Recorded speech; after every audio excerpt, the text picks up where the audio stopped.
Merry Meet, Annie here. Thank you all for all the wonderful welcomes, the welcome backs. I hardly know where to start with all the wonderful topics that you have been suggesting for me. I'm very excited about them, and I do plan on working through them all as I can. Forgive me for having taken a bit to even start on the topics that you suggested. But I needed to get my blog channel up and running. That's Annie by the Bay. That's where I'm putting vlogs and the more personal things about my low carbing, but it's also going to be about spirituality I experience as a Unitarian Universalist, life situations, things I'm pondering. Those things are not separate from who I am as an earth-based practitioner, but I wanted to do the two channels because, in all honesty, I'm meeting a wider variety of community and reaching out and also learning from people who have very different paths than me. And it's going to be good for me, as well as returning to this channel is going to be good for me. Thank you from the bottom of my heart for those of you who have suggested things. I'm winging this without a script in front of me because I want to speak from my heart. So many of you who have commented on my mention about coming back aren't making videos. I want to say a special hello to you because in the years I have been on YouTube, a good majority of those that I have become very close to have been those who never have and probably never will make a video. So I want you to know how close I feel to you. You are part of a community, whether you post videos here or not. It's your comments and your engagements that make that so. And I wanted you to know how much I value that. I have subscribed to those who commented on my intro I'm back video. I don't have a lot of time to watch videos, not the way my life is nowadays. However, I will be watching them based on a topic that catches my interest, that intrigues me. If you ever do a video and it's something you want me to look at, if you just drop me a note, I'll look at it. That's all I'm going to have to watch my time. It's also the way I'm going to build my re-engagement with community. I'm looking forward to that. This video answers the question that a lot of you had. Well, I don't know if it's going to answer it, but it's going to be about where did I go? Why was I gone for so long?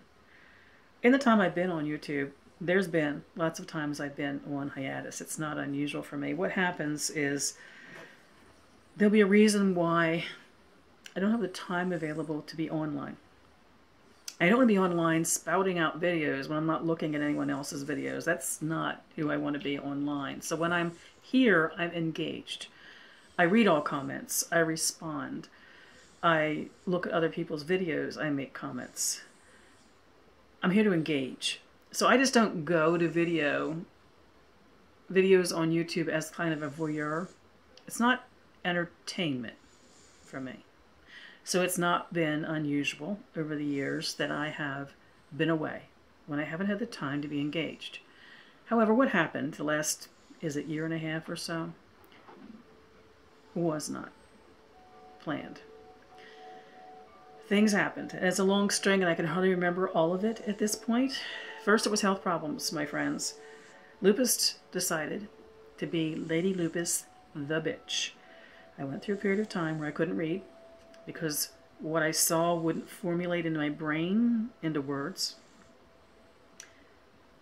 Not being able to read was a new world.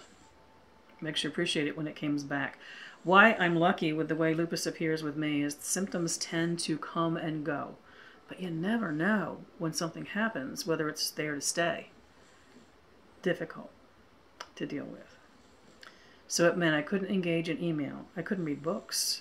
I couldn't do anything really online. I could watch videos, but I couldn't make what I thought in my head come out my fingers to reply.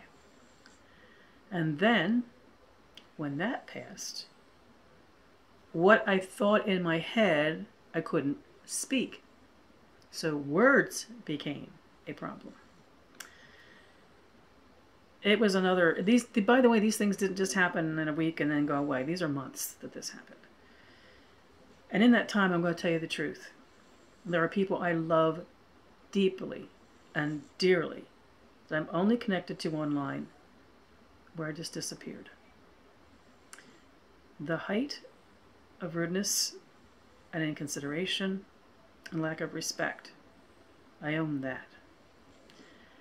I was so immersed in dealing with the head challenge, emotional challenge also, of those things that were happening, that I was very self-involved. I was trying to get through my life just doing the normal day-to-day things. First not being able to read, then not being able to figure out how to talk and communicate.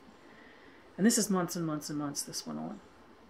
I fell out of touch with a lot of you whom I have a lot of love and respect for. Then our president got elected. I live in an area, so if we use an example, there are 300 people that live in my community, where there were probably 4 of us who may have voted for someone other than our current president. These are all people I love and care for. I've had to accept that I don't live in an area of the country that welcomes liberalism. It's an extremely conservative area of the country. Leading up to the election, I had to stay out of discussions with everyone. Not that I personally would have anything to say. There's no reason for one person to talk to 300 about why she's voting for the candidate they're not voting for. But being in rooms where conversations were happening, where hateful things were being said about people who felt the way I did about politics and who their preferred candidate was, became intolerable for me, and I had to withdraw from community. I even had to withdraw from community with my beloved UU church family and back off from social gatherings there because, in all honesty, in those environments, my liberal friends were spewing hatred towards my conservative friends. I did what I needed to do to get through the season, and I voted. I accepted what happened, and I thought I was okay. And then I started having panic attacks. Deep, deep panic attacks. I've never had them before. I've never really had anxiety before. It took me a good month. It was about a month after the elections that I kind of like blew up in flames, or really burned and crashed to the ground, I should say.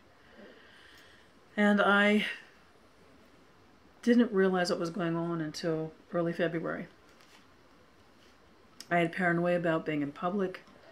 I was fearful of everyone. I felt judged from everyone. I felt different from everyone. And couldn't handle social engagements. I couldn't handle any place where there was any more than 1 or 2 people. Even church became a problem for me. If I sat close to a door where I could get up and leave, I could deal with it. Grocery stores, you name it. Every place that you go that there are people. Sitting in a traffic jam, all of a sudden I would freak because of not the traffic, but the people in the cars around me. Those of you who have anxiety disorder, who experience panic attacks, you would have recognized it right away for what it was. Not ever having experienced that, it took a whole month before I realized something is terribly wrong, Annie. Where I lucked out is I got good therapy. I got good therapy. In the process, of course, I turned to my spirituality and the goddess. In this case, very, very much the God, who feels very often like the poignant human part of who we are. And it helped a great deal, especially when I started to understand, light bulb went on, what I was going through. Months before I could engage with people in a comfortable way again. For those of you who deal with this all the time, you have my respect and you have my heart. I seem to be done with it. And I can't imagine what it's like for you to live with that all the time.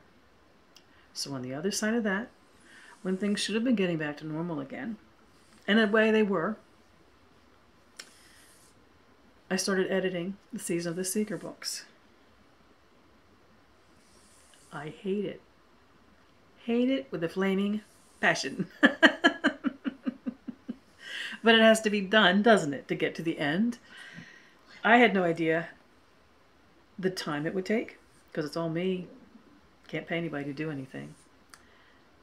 I didn't have an idea how much time it would take out of my life. And I have a very active life at this point with my community engagements, with a lot of my church engagements with my UU church, preparations I do to teach the monthly Goddess Within class. I belong to a meditation group. I belong to a discussion covenant group. I'm on our worship committee. I have preached 2 or 3 times last year, and I am a worship associate every other month or so.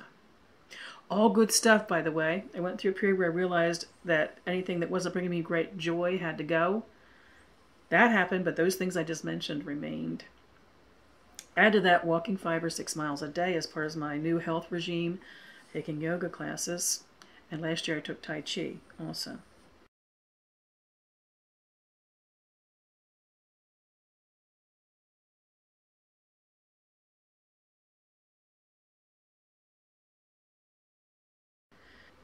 There wasn't any time left over for almost anything online. I vanished from Facebook, which is the only other place I really am online. And only started really re-engaging a couple of months ago. And Vlogmas coming around is what actually made me want to re-engage with the YouTube community. A couple of times I had gone back, maybe a year ago or so. I don't mean anything negative by this, because things have cycles and things are what they are, but I didn't feel a sense of community. I saw videos that basically were greater than thou videos, critical of other people, if not downright hateful. Took me back to that place I'd been in with that panic disorder, by the way. So I learned an awful lot through that process. The big thing that came out of the therapy that I went through was, strange as it seemed, it wasn't the election that had sent me to where I went with the depression and the anxiety. It was the emotions that I felt because of it, which were abject fear for the future, which have not gone away. What they did is they reawakened every time in my life in the past when I had a traumatic experience where I felt that same thing. Here's where my spirituality really, really helped. In therapy, I learned that you get those triggers, obviously, and it's not about what you think it's about necessarily in the here and now. It's about the past. We all know this, my friends, is shadow work.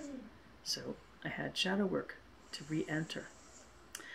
And part of that process was when something good, when something that makes you feel good or loved or joyful is happening here and now, even in those times of deep depression, as they start to happen again, remember other times in your life when you had those happy or content or joyful or even just peaceful or content feelings. So I re-engaged with the historical me that had those moments of trauma. I'm 64. There's been some immense moments in my life of violence, anguish, physical injuries, emotional injuries. It's part of what my life has been. I actually need to re-engage with some of those again to understand that I indeed had released them, but I was revisiting them unexpectedly through my emotions of fear and terror. And it also led me then to go back to those same times in my life and remember the things that were good about that same time in my life. Now, that's not something I've undertaken before. It's a different way of working shadow work, because even looking back, okay, I'll be blunt, I was raped as part of the trauma in my past. So shadow work is certainly still dealing with the emotions that I have when I think of that time.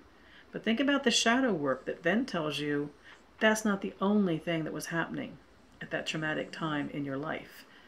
Shadow work isn't just going back to revisit the, if we call them negative emotions, at times in our life, it's also remember that that was not the only thing that was happening, which is often something you can only experience in hindsight. You cannot experience it at the moment because you're only absorbed in whatever the terror is. Lots of learning. A wonderful opportunity in the end to really take on a year of shadow work. But if you've done that kind of thing, you know you tend to go solitary. You tend to withdraw. You tend to be self-focused in the good way. On the other end of it, I'm a healthier individual. I am even more deeply connected to my guides and my guardians and my gods who got me through it. I'm in a much better place. I am happier. I am more content. It's all good. It's all better than it was before. So, typical of my videos.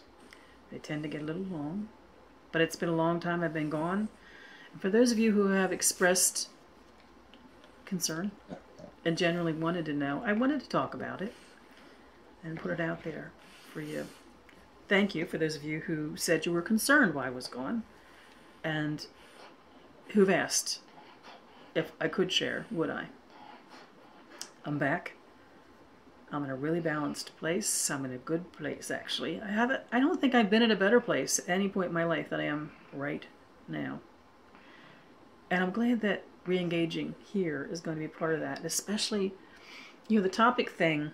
This channel has generally been more content than it has been this kind of thing in this video.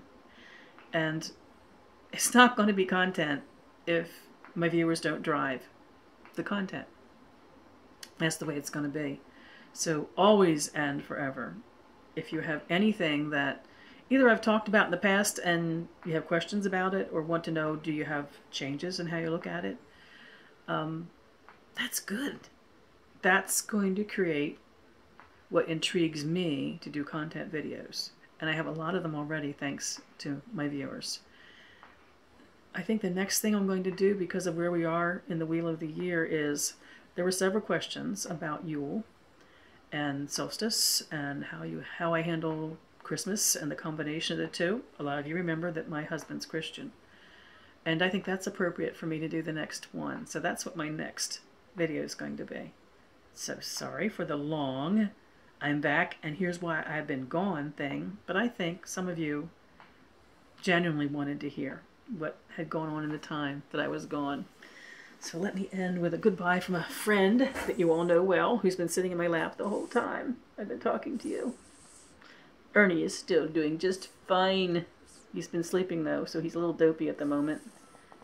And he's gurgling, he's snoring. Is he asleep now? Well, kinda. Ernie sleeps with his eyes open, so you can't always tell if he's asleep or not.